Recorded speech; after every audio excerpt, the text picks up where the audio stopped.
Hey guys, it's Dr. Johnny, and today I was going to talk to you about travel tips. And when I started to think about what I wanted to say, the first thing I thought about was the usual, well, you can take some celery and you can put some almond butter in it, and it makes a great snack. But you know what? We've heard that. I've written articles like that for 10 years. They're all over the internet. There's really no problem with finding smart snacks. In fact, there's not even problem finding healthy food when you're on the road. I mean, when I used to write these articles for AOL and for iVillage 10, 15 years ago, there was nothing in an airport but Kentucky Fried Chicken. I mean, now there's a Wolfgang Puck in every airport. There's really no problem anymore getting food or taking snacks. The problem I see with travel, where people get really screwed up with travel, isn't that they can't find good food. It's that there are three things going on that really disrupt everything for you when it comes to sticking with a plan, a strategy, an eating strategy, a fitness program, anything like that. The first thing is that you've got endless variety and choice. All of a sudden, instead of your usual thing that you get for breakfast at the usual place that you get it, all of a sudden there's 50 restaurants. There's all kinds of new places. There's a new schedule. There's variety and choice that you don't have normally, you don't experience normally in your everyday life. And if you go to the TED site and you look up Barry Schwartz's lecture on the paradox of choice, when we have too many choices, it makes us unhappy, and it makes us make the wrong choices, and it makes us regret the choices that we do make. So everything gets dysregulated in this environment, this travel environment, where there's all of a sudden endless food courts everywhere. The second thing that happens is that you're away from home. Now just think about what happens when you are really disrupted from your routine. You aren't even sure who you are because we're so defined by our routines. Why do so many affairs happen? Why do we have so many movies about affairs that happen on vacation? Because when you're on vacation, you're not quite yourself. You're a version of yourself, but something's not quite the same. And that lack of unfamiliarity also kind of breeds an excitement and a lack of inhibition, and maybe a willingness to do things or take risks or experience things that you wouldn't normally do in your regular life. And that often includes eating in a way that you would just never do, like, if you were actually, conscious of what you were doing at home. And the third thing that's thrown into the mix when you're traveling is stress. And you travel for Thanksgiving. I don't care how well adjusted and wonderful your family is. You're getting together with relatives you haven't seen for years in a new setting. There's stress, there's pressure, and that's hormonally dysregulating as well. That throws everything into a tither as well, including the appetite centers in the brain, and including any kind of cerebral cortex inhibition that you might be able to muster in your regular life with a routine. It's just all out the window. So you got this trifecta of conditions: too many choices.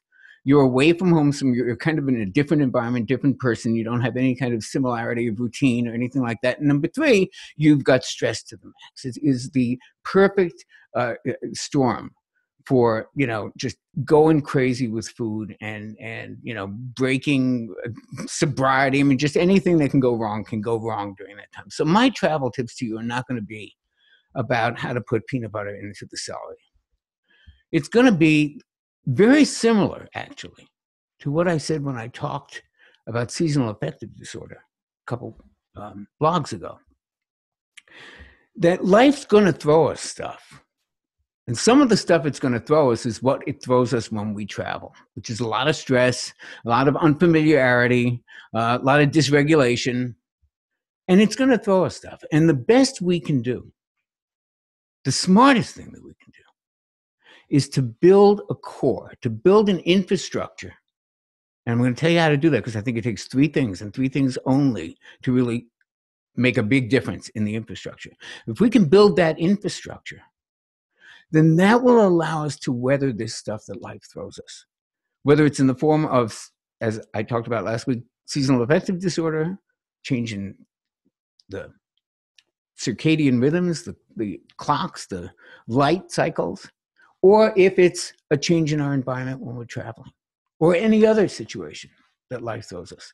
If we handle these three things, we're going to be building a core and an infrastructure that's going to allow us to navigate those things a lot better. And here's the three things that we need to do. Number one is sleep. I mean deep, restful, uninterrupted, wonderful restorative sleep. I don't mean getting up every hour. I don't mean checking the email when you go to the bathroom. I don't mean falling asleep with the infomercials blaring. I mean quiet, restful sleep the way it was kind of intended for us to have. The second is our diet. When we don't deviate, when we truly feed ourselves the stuff we need to nourish our bodies and our souls, and really a protein and fat rich, carbohydrate low, fiber high, phytonutrient dense diet, and we all know what we're talking about here.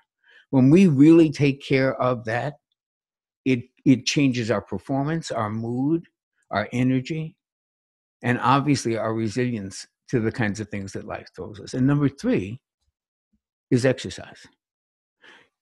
Those of you who used to watch The Dog Whisperer or still watch The Dog Whisperer, you know that Caesar's big thing with dogs is that you can change a dog's entire well-being, their attitude, their behavior, their everything, if you exercise them properly. They're just, we are happier creatures when we are exercised. Think of how, you may not like going to the gym, but think how you feel after you go to the gym. And that's because that's built into us. That is the healthy state of the human body, to be moving. Our Paleolithic ancestors moved 20 miles a day in search of food and nuts and berries and all the other stuff that they gathered and hunted. So we're meant to move. Handle the exercise every day, even if you don't feel like it. Handle the diet all the time and get enough sleep. And that's the only travel tips you're really going to need, because life will throw you things on the road. And if you handle those three things, you will have built an infrastructure that can handle that stuff. And that's what we're here to help you do, is to build the infrastructure. That's what the website's about. That's what we're here to help you do. This is Dr. Jonny. Thanks for spending time with us.